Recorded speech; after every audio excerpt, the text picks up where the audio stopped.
again. It's a week before Christmas. We've had a bit of snow recently.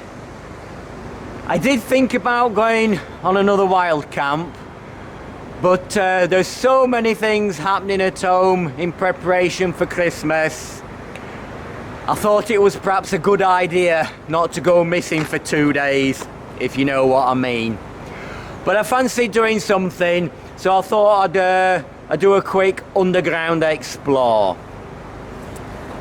Now behind me, behind that large fencing, that's actually an electric fence round the substation.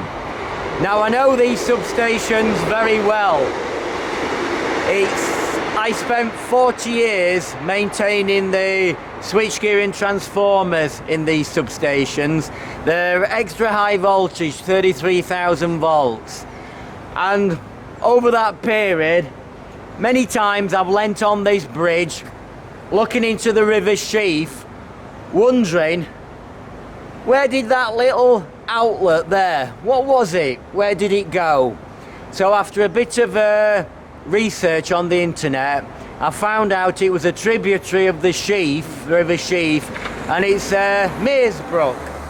I always wondered what was up there, so I thought that would make a great explore. It's unbelievably long. It's about 3/4 of a mile long.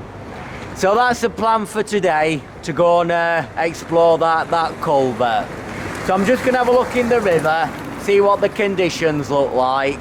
I'd been waiting for the river levels to drop a bit so I could get in. And I'll talk to you in a little bit on the other side of the road.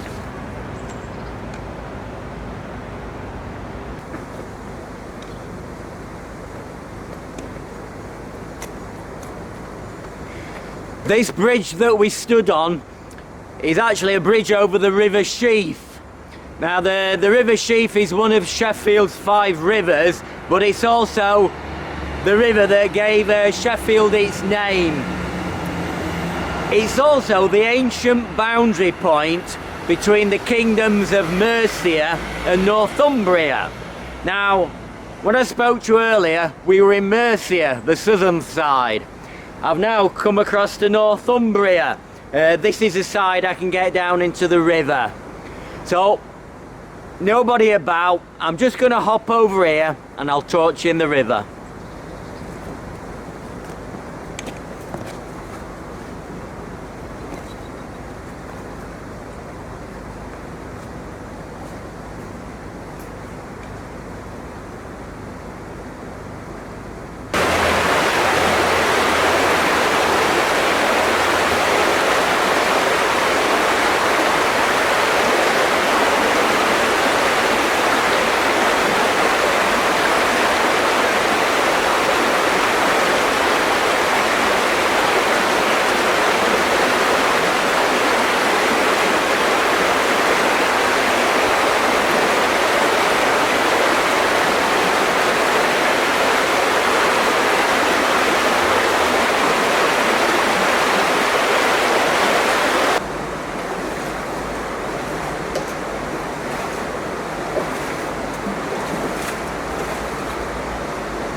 We're in the River Sheaf now.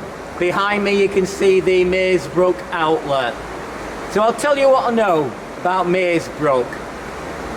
It translates from the ancient times as boundary point or boundary river. And for probably hundreds of years it's been the boundary between Derbyshire and Sheffield. That was through till about the early 1900s. And then as Sheffield expanded, they had to move the boundary out probably about another 3 or 4 miles. Now in the 1800s, it was probably just a little brook running through the countryside, through the fields. Then when they developed it with housing, it ran through the gardens of Albert Road for many years. And then in 1957, they decided to put it in a culvert. So I'll leave you with a newspaper cutting that I found explaining what they were going to do in 1957, and I'll get myself ready to enter the culvert.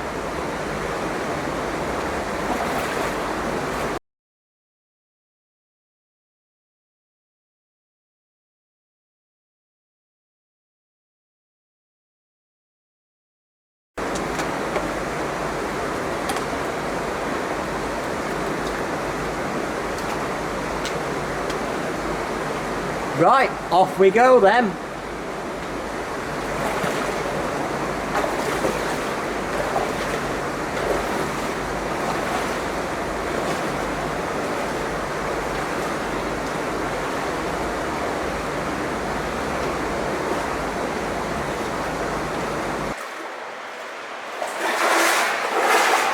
Beautiful brickwork, this arch.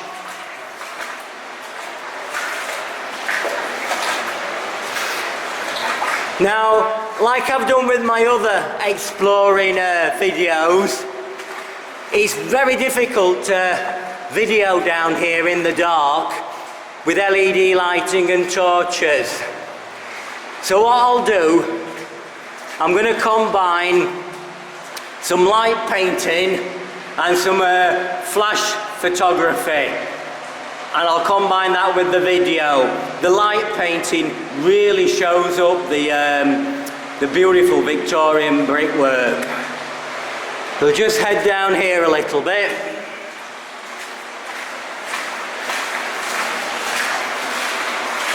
Now ahead we've got a little bridge, or two bridges built into the culvert.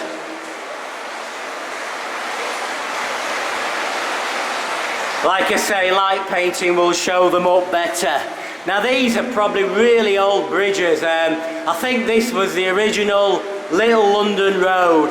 So these bridges could be early 1800. So yeah, probably 200 years this stonework. Probably built the stone one, horse and cart going over, and then the brick one built a bit later to allow bigger vehicles or bigger horse-drawn vehicles to pass.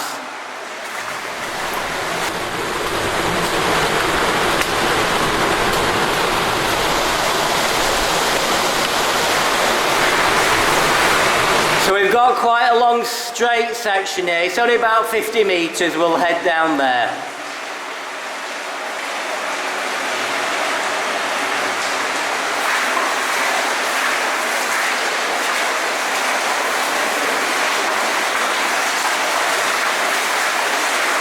Quite low and quite stooped over, bit painful on my back. I can hear water flowing in, so I think there's a chamber with water draining in.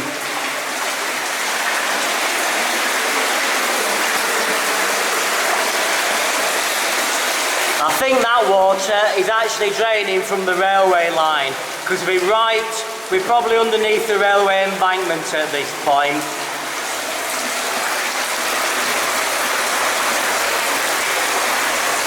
That long straight section there, that goes underneath the railway. We'll just have a look back where we've come from. So that's where we've just come through, and you can see another very old bridge built into the culvert.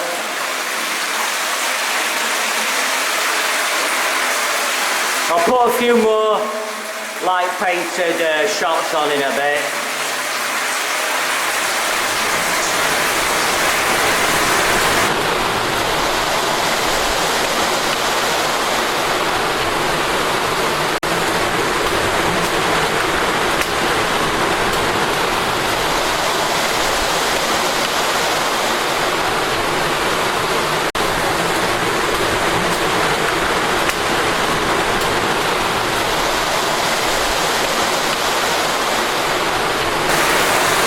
So from here, we've got a dead straight section, about 75 metres. This actually goes straight underneath the Sheffield to London railway line. I think the railway was put in about 1870, so it's making this 150 years old. Looks like it was only built 50 years ago, great condition.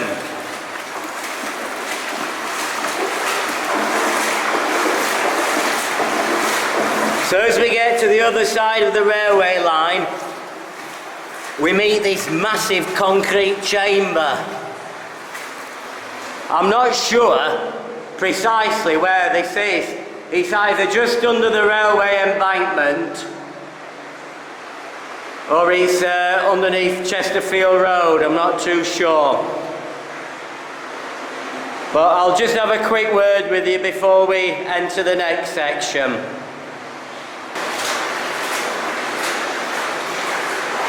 Right, we've just come under the railway, like I said, a long straight bit of culvert, 75 metre long that. We've ended up in this massive concrete chamber, and I don't know what it's for. It must be about 8 metres in diameter and probably 8 metres tall. The location of this, I think it's underneath the railway embankment. There's a manhole there. I climbed up and pushed a piece of red wire through, hoping to see it from ground level.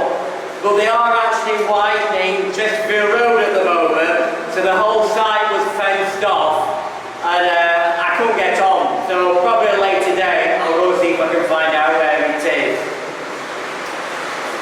But from here, this next section goes underneath Chesterfield Road. Now what's interesting, there's a very low bridge, and I reckon that is the original Sheffield to Chesterfield Road bridge, and that road was built in 1757. So this little bridge we're going to crawl under, it's about 3 foot high, is 230 years old, made of stone. After that we go underneath the modern day Chesterfield Road, a lot of big pipes, a bit awkward to get through in places. So I'll film all this next bit. It's only a short, probably 100 metre section, and then we'll hit the 1957 modern day concrete culvert.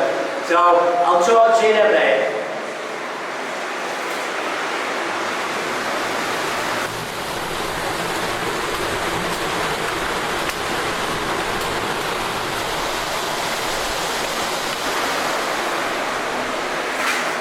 Right, this is this very, very low bridge.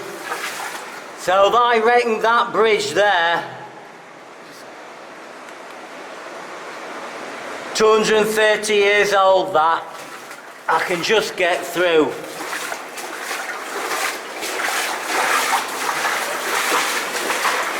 So now we're in the modern bit of Chesterfield Road.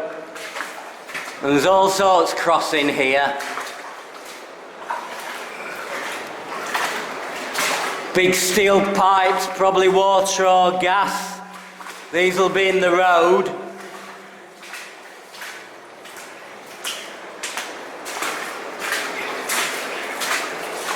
Oh, they're very low. Bit rusty looking, that one. This section here is really awkward. I've nearly got to go through on my hands and knees. Oh.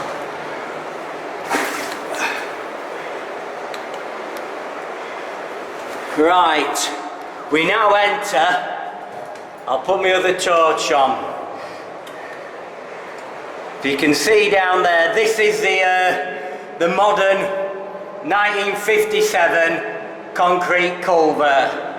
So we've got an awful lot of this, probably 700 metres of this, but there are some interesting features as we head up here. So I'm just going to start walking up this first bit, try and light it up with my torch as we go along. It is quite low.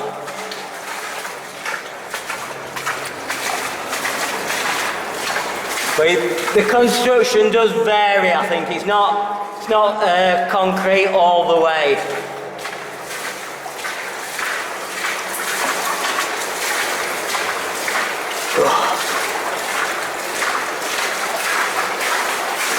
And off we go. We head up here now, so let's get around this corner. And it just heads off into the distance, probably underneath the gardens of Albert Road. So I'll talk to you further up here when we come to some more interesting bits. We've been following this concrete culvert for about 200 metres now. I'll just stop. Can you hear the sound of water ahead?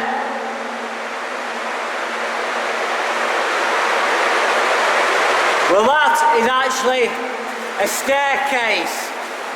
And not only one, but there's two staircases up here. I'll try and light them up with my torch.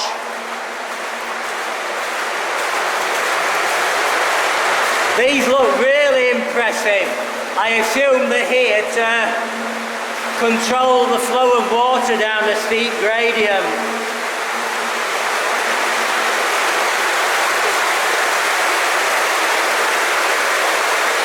So that's the first one, and I don't know if you can see there's another one beyond.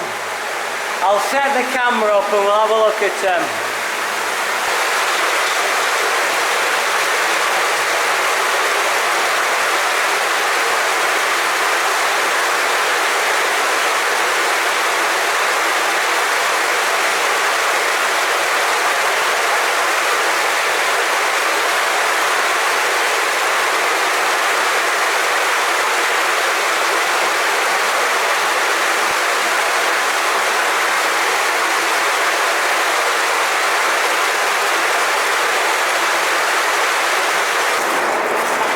We're just following the concrete culvert further on now. I mean, I don't think many people have been down here. When I researched it on the internet, I could hardly find any information at all. Never mind any photographs or anybody coming down here. I suppose it's another one of Sheffield's forgotten rivers. Right ahead, we've got a very low section. I'll just put my other torch on. So this section here is only about 3'6" high. I've been through it before and it crippled my back. It's about, I think it's a good 200 metre length, yeah. So we'll head off down here now. I ain't going to film much of this because I'm bent double. Might try a bit of light painting, something like that.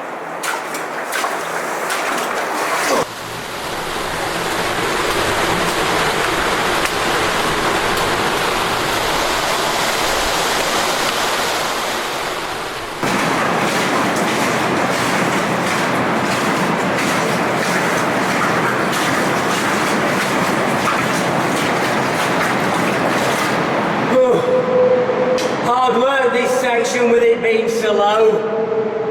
I have to keep resting about every 20 metres just to get my breath back and give me back a rest.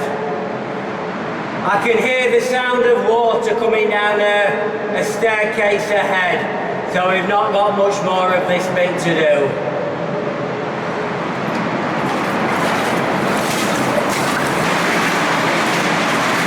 We're finally coming to the end of this low section. Coming to a small chamber and the construction's changing. We've got a 6-foot reinforced concrete pipe. That should be a bit easier to walk down. I'll just shine my torch down. Yeah, looks a lot easier that, so we're going to head off down there now.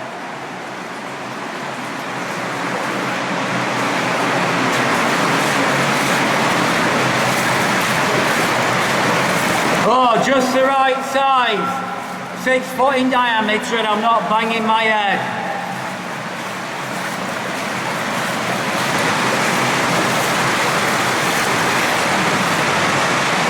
Just looking ahead and about 100 metres down I can see another waterfall.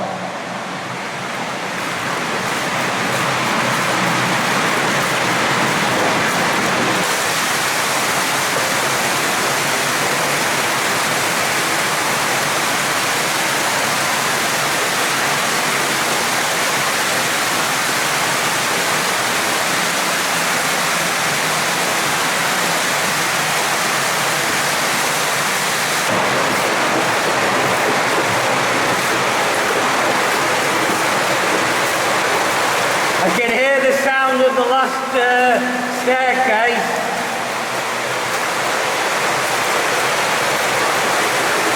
You can just see the staircase ahead.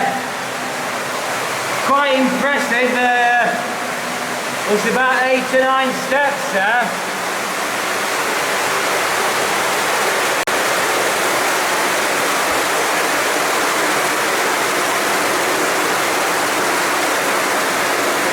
And the construction changes again now to a nice brick arch.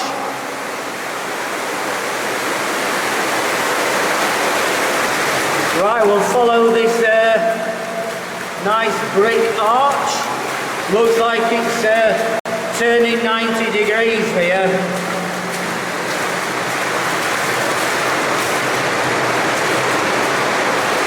Coming into another chamber now. That's a manhole cover, or should I say a manhole that leads to the surface. That's the way we'll be going in a second. That leads down to the outlet. And then over here, this is what's called a penstock valve. It's probably another drain coming in, quite a big one, a couple of feet in diameter, and that cover will control the flow of water. So that's just looking, that's by where we've come through that arch. I turned my big torch off because it has a tendency to be a bit too bright in these small places.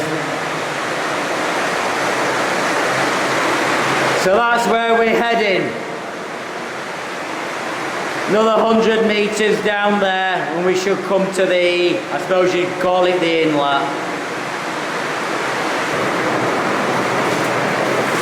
Just following this brick culvert, it's just like walking in a underground riverbed, this. It's actually turned again. Another 90 degrees.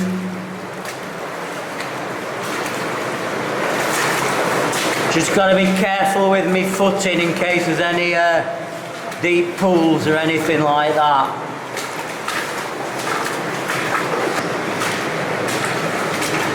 So if you can see my torchlight ahead, that's a short section of reinforced concrete pipe, and that leads to the inlet. It's actually the deepest bit, this, so I'm just edging my way through.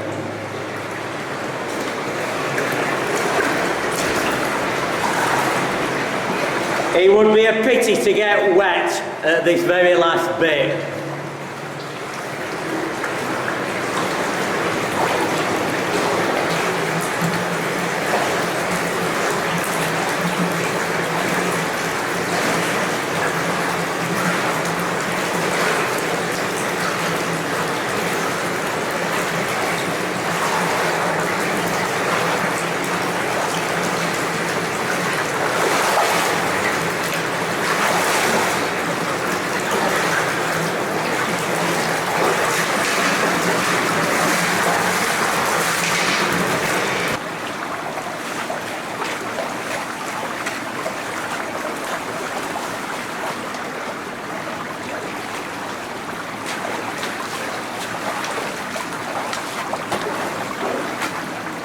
Nice to be out in the daylight again.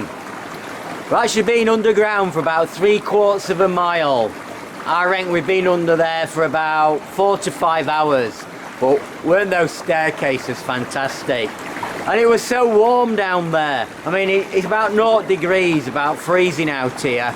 Oh, we're sweating down there. So warm. Anyway, it's not ended yet. We've come out in the stream and that still flows through the bottom of people's gardens. So from here, we've got to follow the stream upriver for about 3/4 of a mile, and then we should be able to get out onto the road, and I'll talk to you there. So I'll see you in a bit.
Back out on the road now. Well, that was a Meersbrook culvert. Quite an interesting explore of one of Sheffield's little known rivers. Not as impressive as Megatron, but nothing is it? Anyway, from here I've got about a 2-mile walk back to my car in my waders, so that will certainly get a few strange looks. So all I can say is I wish you a Merry Christmas and a Happy New Year, and hopefully I'll see you early next year on a wild camp. That's what I'm aiming to do anyway. So all I can say is thanks for watching. I'll see you next year then. Bye then.